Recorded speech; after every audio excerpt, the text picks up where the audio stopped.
Sementara itu berbeda dengan pasangan nomor urut 1 dan 2, pasangan Prabowo Gibran memilih tidak berkampanye di hari perdana kampanye pemilu 2024. Capres nomor urut 2 Prabowo Subianto tidak menggelar agenda kampanye. Prabowo memilih tetap bekerja sebagai Menteri Pertahanan di hari pertama kampanye. Menurut rencana, Prabowo akan menghadiri rapat bersama Presiden Joko Widodo. Meski demikian, tim pemenangan Prabowo Gibran tetap melakukan kegiatan kampanye. Di hari pertama, tim pemenangan Prabowo Gibran menyerahkan bantuan ke Palestina. Terutama kepada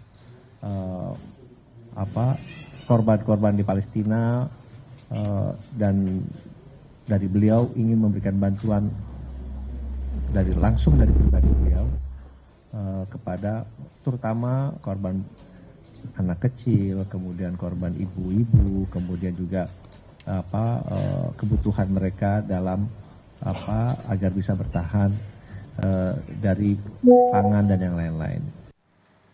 Sementara itu, Cawapres nomor urut 2 Gibran Rakabuming Raka di hari pertama kampanye memilih tetap berkantor di Balai Kota Solo, Jawa Tengah.